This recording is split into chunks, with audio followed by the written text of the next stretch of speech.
मेरा नाम राजा बुंदेला है।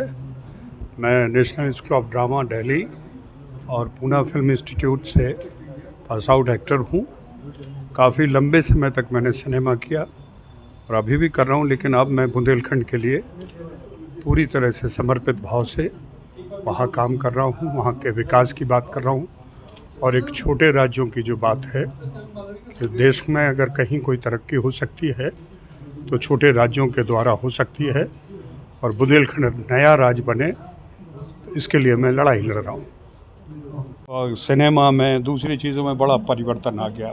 उस दौर में जिस तरह की एक कशिश थी, लोगों में एक काम करने का एक जुनून होता था, अब वो ख़त्म हो गया। बहुत प्रोफेशनल हो गए, लेकिन अच्छी बात है, परिवर्तन का दौर है।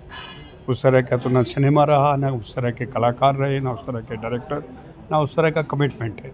ये नया दौर है तो अच्छा है, हम खुश हैं कि नए दौर में लोग आ रहे हैं। लेकिन दुख इस बात का है कि हमारा जो सिनेमा, हमारी सभ्यता और हमारी संस्कृति और हमारे पारिवारिक उसके लिए जाना जाता था, वो ख़त्म हो गया। हम पाश्चात्य सिनेमा से इतनी बुरी तरह से प्रभावित हो गए कि हमको यही नहीं पता रहा। एकता कपूर जैसी मैडम आई और उन्होंने पूरे के पूरे संस्कार की, पूरे सामाजिक संस्कृति की संरचना के ढांचे को बर्बाद कर दिया।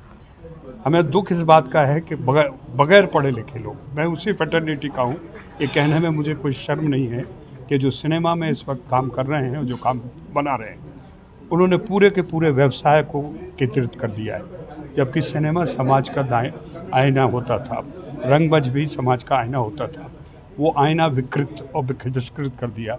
और उसके लिए हम सब दोषी हैं। जो दिखता है वही दिखता है, तो जो आप लोग, हम सब लोग देख रहे हैं तो वो बना रहे हैं। अगर हम लोग इसके लिए खड़े हों, हो सकता है परिवर्तन हो। मैं इस तरह के सिनेमा के ख़िलाफ़ हूँ और मैं मानता हूँ कि पैरेलल सिनेमा को एक बार फिर से खड़ा होना चाहिए। गोविंद निहलानी, श्याम बेनेगल, कप्पू साहब ऐसे डायरेक्टर थे जो समाज में नई दिशा देते थे, लोगों को जगाते थे। अब वो सब नहीं है। अब केवल ये है कि इसने 200 करोड़ कमाए तो मैं 300 करोड़ कमाऊँगा। उसने उस समय नहीं होता था। उस समय अच्छी फिल्म होती थी। बिमल रॉय ने बनाई, के आसिफ ने बनाई, राज कपूर ने बनाई, गुरुदत्त ने बताई, नतानंद ने, इन सब का दौर ये होता था। लेकिन अब दौर अलग है। लेकिन अभी आपको उम्मीदें नहीं है, जैसे ओटीटी पे पंचायत आ रहा है? हाँ, लेकिन ये ऐसी है कि जुगनू चमक जाए कहीं अंधेरी रात में, एक आधी है, लेकिन पूरे तारे तो नहीं है। हम वो तारे वाला आसमान देखना चाहते हैं ना।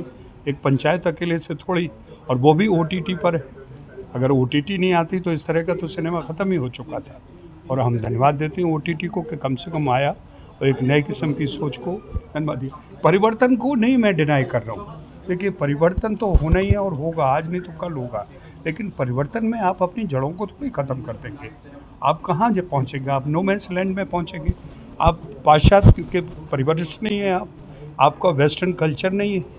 आप कोट पहन के थोड़ी वेस्टर्न बन जाएंगे। आपकी जड़ें यहाँ हिंदुस्तान की हैं। आप हिंदुस्तान के परिवेश में पले बढ़े और आगे बढ़े हैं।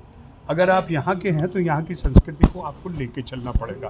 परिवर्तन के तौर पर कहिए, होता है क्या? पिछले ज़माने में फिल्में नहीं बनी थी? लोअर डेप्थ्स चेतन आनंद ने बनाई थी, रशिया की फेमस उपन्यास पे बनी थी चेकअप के। तो क्या उस तरह की सिनेमा नहीं बनते थे? लेकिन हमने अब सिनेमा का स्वरूप ही वैसा कर दिया है। 3 दिन में आप सिनेमा का तय होता है। फ्राइडे को रिलीज़ होती है, सैटरडे को, संडे को, और उसके बाद ख़त्म हो जाता है। ये होता था क्या? किसी शास्त्र को भी अगर आप लिखिए कि 3 दिन होता था क्या? हमारी पुरानी फिल्में आप देखिए, आज याद करिए। आप राज कपूर की फिल्में देखिए, आप गुरुदत्त की फिल्में देखिए, आप के आसिफ साहब का सिनेमा देखिए, महबूब साहब का सिनेमा देखिए, बिमल राय, सत्यजीत का सिनेमा। आप भूल सकते हो ये वही सिनेमा है जो आज हो रहा है। लेकिन आज आप एक फिल्म का नाम बता दीजिए। आपने थगार के एक पंचायत का ही नाम बताया, बाकी तो सारा जो ही है कि तू चल मैं आता हूँ, चुपड़ी रोटी खाता हूँ, यही हो रहा है। इसके अलावा तो कुछ हो नहीं रहा है। तो मैं, चूँकि मैं 2 इंस्टीट्यूट से पास आउट हूँ और दोनों में सरकार ने मुझे सब्सिडी दी है, तो मुझे दुख होता है कि हम किस सिनेमा को और किस साहित्य को हम आगे बढ़ावा दे रहे हैं। शायद इसी दौर में, मतलब अभी दूरदर्शन भी अपना ओटीटी लाया है वेव्स के नाम से। ये बहुत अच्छी बात है। दूरदर्शन को खड़ा होना चाहिए। देखिए, बीच में दूरदर्शन को जो मारा है, वो एक प्राइम टाइम का जो सेक्टर आया था, इतना उस पर बिकने लगा, वो लगा, सारे प्राइवेट चैनल्स ने मिल के दूरदर्शन को ख़त्म कर दिया। दूरदर्शन की आज भी रीच 80% है। तो दूरदर्शन को खड़ा होना चाहिए, INB को सोचना चाहिए, भले ही नुकसान में हो, लेकिन उसको एक पैरेलल तो कम से कम एक आंसर देना पड़ेगा इस कमर्शियल उसके पूरे के सब्सिडी को। जी, एक व्यक्तिगत सवाल, जी। आपकी पत्नी सुष्मिता मुखर्जी आजकल क्या कर रही हैं? वो जो पहले करती थी वही कर रही हैं, सिनेमा कर रही हैं, अभी भी कर रही हैं और अच्छे से कर रही हैं। वही हमारी दाल रोटी चला रही हैं, हम तो बर्बाद कर रहे हैं। आप जैसे कि अब इन सवालों को आपने पूछा, अब और भी काम नहीं मिलेगा। Thank you sir, thank you.